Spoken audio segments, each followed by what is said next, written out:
L'appareillage iconographique et symbolique sur le bassin du Rhône présente à la fois des originalités et en même temps renvoie à cette interaction très forte par rapport aux artistes et leur liberté d'interprétation par rapport aux commanditaires et à un certain nombre de codes de l'Église dont on a parlé vis-à-vis des supports qui ont été diffusés à différentes périodes. J'en viendrai donc maintenant à la question de l'appropriation finalement de cet appareillage vis-à-vis des populations locales et notamment celles qui vivent et qui travaillent sur le Rhône. De ce point de vue-là, je fais un petit rappel très bref sur le fait que le Rhône peut être découpé en trois séquences du point de vue hydrographique, le Haut-Rhône de Genève à Lyon, le Rhône moyen de Lyon à Arles et le Bas-Rhône de Arles à la Méditerranée. Et de ce point de vue-là, sans revenir trop en détail, on a des profils hydrographiques différents, mais on a également des pratiques du fleuve, André en a un petit peu parlé, différentes. Je vais être très bref là-dessus, mais il faut quand même souligner le fait que, par exemple, sur le Haut-Rhône, avec une partie plutôt flottable et une autre partie, notamment à partir de Sobrena, qui est à la fois flottable par le biais de radeaux et navigable par le biais de bateaux, eh bien, on a une activité qui est importante, mais qui fait notamment appel à de la main-d'œuvre de polyculteurs qui, en moyenne montagne, ont parfois des récoltes un peu chiches et donc cherchent à compléter leurs ressources par des activités complémentaires. Et c'est le cas aussi, et pas exclusivement, de la descente du Rhône, puisque généralement, ce commerce sur le Rhône est essentiellement en descente. Sur le moyen Rhône, on voit très très bien que se met en place un trafic beaucoup plus cadencé, avec de la montée et de la descente et énormément de fret de toute nature. Et c'est sur ce moyen Rhône, avec la pratique du halage pour la remontée, donc vis-à-vis de quadriges de chevaux, eh bien c'est sur ce moyen Rhône, entre 1830 et 1880, c'est à la fois le moment important du halage pour la marine en bois. À partir de 1830, on commence à voir les premiers vapeurs apparaître, et puis petit à petit, les vapeurs vont complètement surpasser la marine à bois et le halage, et puis ensuite le train va arriver, et donc on est sur une période relativement courte où ces métiers du fleuve se sont spécialisés, mais restaient attachés aux communautés dans lesquelles ils résidaient. Et puis on a le Bas-Rhône, qui est un fleuve de plaine, avec un commerce qui est véritablement ouvert sur la Méditerranée, donc fluvio-maritime, et avec l'activité principalement liée aux armateurs. Cette batellerie en bois du Rhône, elle a, et André en a parlé un petit peu, des difficultés et elle a des accidents.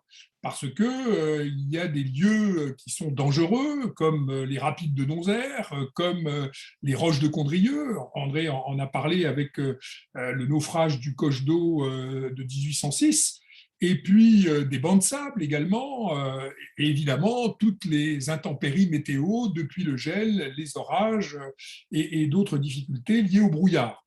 Ceci génère un certain nombre d'accidents où on peut avoir un naufrage, il peut y avoir des noyades, il peut y avoir même des éléments qui peuvent être cassés. Et donc tout cela, le Rhône le rend encore plus dangereux, notamment, comme le disait André, au passage des ponts, puisque le Rhône est relativement rapide.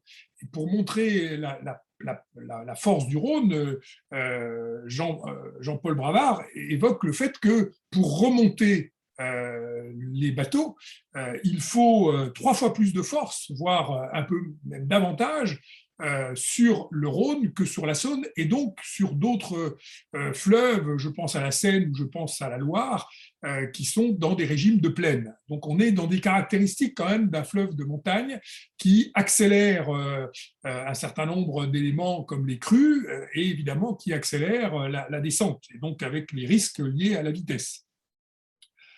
Tout cela amène évidemment les marins, à la fois les mariniers, pardon, à la fois à chercher au-delà de leur technique, et Dieu sait si elle était performante, de bateaux et de navigation, à compléter, si je puis dire, cet arsenal technique par un recours, et c'est ce dont on va parler maintenant, donc un recours d'ordre de religion populaire.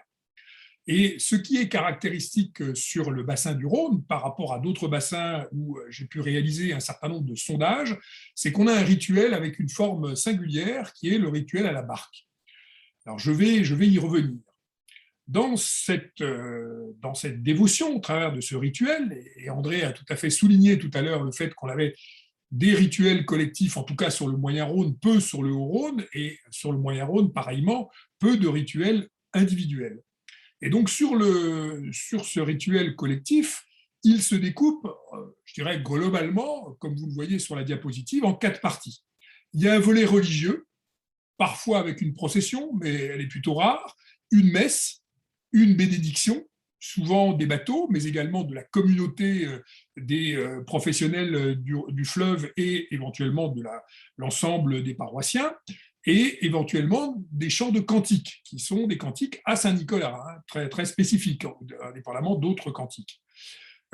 Ensuite, en vient un volet plus laïque, où justement là se trouve un cortège dans les rues d'un certain nombre de villages. Je pourrais citer, alors il y en a un du côté de Villebois-Saubrena, dans le Haut-Rhône, département de l'Ain, mais aussi Vernaison, Givors, Condrieu, Serrières, La Voulte, Le Teil, Châteauneuf-du-Rhône, et quelques autres qui n'ont pas été encore recensés, mais qu'on ne tardera pas à trouver, je pense, dans la suite des recherches. Et donc, à chaque fois, ce moment important où un véritable bateau, utilisé par ailleurs par les mariniers, est sorti du Rhône et puis véhiculé par des rondins ou tiré par des hommes ou par des chevaux, comme à Givors, dans l'ensemble des rues, en tout cas des principales rues du village. On voit très bien à travers ce cortège que c'est toute la force et toute l'adresse des mariniers qui est mise en avant. On peut aussi souligner que dans ce volet laïque, il y a des visites aux anciens mariniers, des visites aux veuves suite aux accidents malheureux qui ont pu intervenir. La suite, là, on voit très bien la marque de la solidarité. La solidarité, elle s'exprime également au travers de confréries qui existent ici ou là, et ce que l'on peut dire, c'est que la fête, elle est souvent placée sous la responsabilité d'un patron élu ou adoubé qui organise notamment le volet laïque et le volet festif de la fête, en lien avec évidemment la paroisse et en lien avec un certain nombre d'autorités au sein du village. Enfin, dernier volet de ce rituel collectif, le volet festif. Là, nous avons affaire à un banquet avec souvent un menu dédié. Je vous donne celui qui a été servi en 1909 à Serrières-sur-Rhône.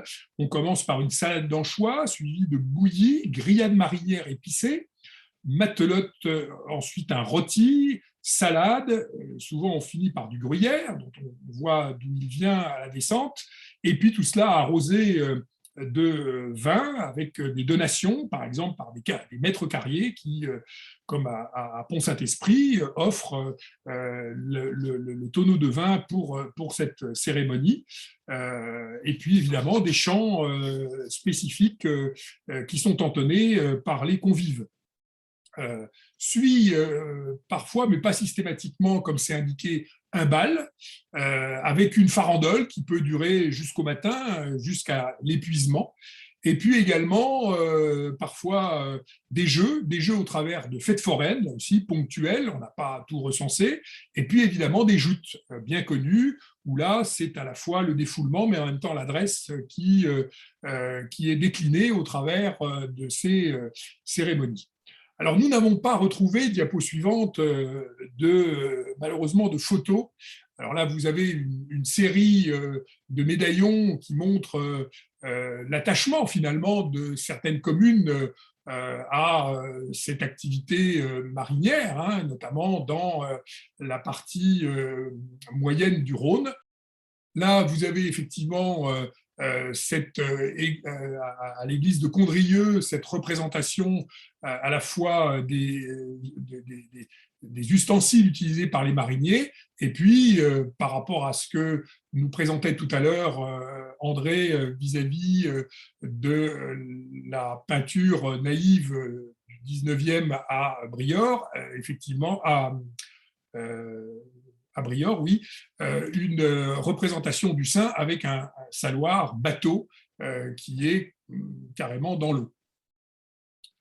Donc là, je vous ai indiqué sur ce tableau quelques exemples, hein, on ne peut pas aller trop loin, de ce déroulé avec l'aspect religieux, l'aspect laïque, le patron, et puis le volet festif.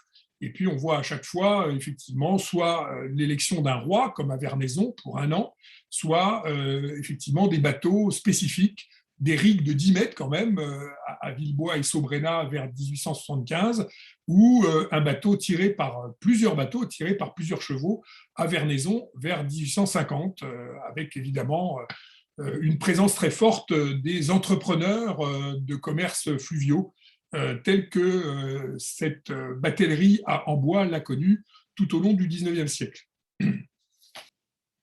Voilà donc un exemple de cantique à Saint-Nicolas. Sois toujours notre guide sur l'onde perfide, dirige nos pas, toi dont ces rivages vénèrent le nom, reçois nos hommages, bienheureux patron. Donc un cantique spécifique et en même temps qu'on trouve lorsqu'il y a des cantiques à des saints protecteurs. Les formules sont assez voisines. Je pense à des cantiques à Saint-Vincent, par exemple, pour les vignerons. Voilà, donc je reviendrai alors sur cette pérennité et sur cette actualisation. Je veux simplement à cet instant montrer qu'il s'agit de mettre le bateau au travers de ce rituel à la barque promené dans les rues via le saint au contact de la protection de Dieu au travers de ce cortège dans les rues. Ce rituel met l'outil de travail au contact du saint protecteur. La procession religieuse et la messe ne se suffisent pas à elles-mêmes pour la protection. Il faut aussi le défilé de bateaux qui représente les objets à placer de fait sous la protection, tout contre le saint. On transporte ainsi sur terre ce que l'on vit en émotion sur le fleuve afin de montrer à toute la communauté du village cette expérience si particulière de la navigation, tout en rappelant l'attachement des gens du fleuve à leur territoire de naissance. La dévotion du saint ne vit que si elle est alimentée par l'objet que protège le saint, la navigation en bois dans cet exemple, et Saint-Nicolas avec la batellerie sera particulièrement présente dans cette période et à cet endroit-là, dès lors que la batellerie en bois va décliner puis disparaître, évidemment, la dévotion va elle-même suivre le même chemin. Alors, ce que l'on peut dire pour conclure, c'est qu'aujourd'hui, il existe des traces transformées, entre guillemets, de ces rituels sur le bassin du Rhône. On en veut pour preuve la farandole de Seyssel qui tenait encore en 1920, la farandole étant véritablement une tradition totalement provençale. Donc on voit bien comment le Rhône n'est pas une frontière, mais bien un lien entre les différents territoires qui sont bordés par le Rhône. Une fête du lac du Bourget qui a été reprise en 2003 avec une messe autour du 6 décembre sur un bateau, et la bénédiction de l'eau à la mémoire des morts qui ont été emportés par le lac lors de tempêtes ou de mauvaises situations. La fête de Saint-Nicolas du Quai Rambaud à Lyon, qui, elle, se tient encore, mais essentiellement organisée pour les pénichiers et par les pénichiers. Très peu, ou pratiquement plus de bateliers, si ce n'est des bateliers en retraite, participent à cette fête qui est fortement éclipsée par la fête des Lumières. Et enfin, la fête de Saint-Jean-de-Laune, fête de Saint-Nicolas, par les confréries des Avalants Navilleurs, qui également se tient encore aujourd'hui, avec messe, bénédiction des rames, défilé des mariniers, derrière la statue du Saint, et tournée chez les membres de la confrérie. Voilà donc ce qui reste aujourd'hui de la pratique des rituels qui ont évolué, qui se sont adaptés, qui sont parfois à l'état de vestige sur le bassin du Rhône. Quand on compare, encore une fois, et je terminerai par là, avec d'autres fleuves, on est frappé par l'originalité de ce rituel à la barque. J'en ai pas trouvé d'autres. Parfois, comme dans le Roannais, on a effectivement, vers 1875, une procession, la même structure, mais le bateau qui est transporté l'est sur un brancard par 4 hommes, et c'est un tout petit bateau, c'est presque une maquette. Et devant, on a une bannière, on a des rames qui sont également des rames qui ont été bénies, qui sont également transportées. Donc on a quelque chose qui est différent, de même dans la Loire et dans la vallée de la Marne, pour ce que j'ai pu également constater. Ce que je voulais simplement dire, c'est qu'on voit au travers de ce rituel que se mettent en scène, en quelque sorte, à la fois la force, l'adresse, le défoulement par ces banquets où l'on mange et l'on boit à large rasade, et l'épuisement par ces farandoles jusqu'au petit matin, et la solidarité. Cette composition me semble tout à fait singulière par rapport au Rhône, alors que peut-être dans la Loire, on aurait une composition différente de ces différents éléments, avec la Loire mettant en avant peut-être davantage l'adresse que la force, et peut-être davantage le défoulement que l'épuisement. Tout ça étant dans le contexte même des types et des manières avec lesquelles le métier de marinier à la fois se pratique et se vit intérieurement. Voilà. Aujourd'hui, encore une fois, les seuls éléments qui restent sont souvent des éléments comme à Lyon de patrimonialisation, et c'est seulement au travers de cette patrimonialisation que la mémoire de Saint-Nicolas demeure, et nous espérons avec André que cette conférence puisse participer à cette actualisation de la mémoire de Saint-Nicolas, de ceux qui ont eu recours à lui et des fêtes qui s'y sont passées. Cette diapo, nous l'avons choisie avec André parce que, en fait, elle montre, c'est à Sidjewi, c'est une Saint-Nicolas de printemps, du mois de mai, et donc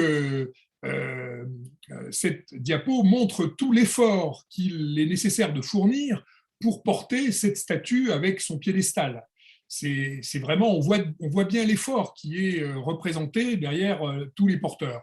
Et c'est cette image d'effort qu'on a voulu traduire parce que nous pensons qu'il y avait une image, on va dire, voisine, quand ceux qui s'occupaient de gouverner ces bateaux dans les rues ou de les tenir et de les faire passer dans des passages relativement étroits, eh bien, pouvaient considérer, d'où ce que j'évoquais sur la force et l'adresse d'essayer de déplacer une charge relativement conséquente.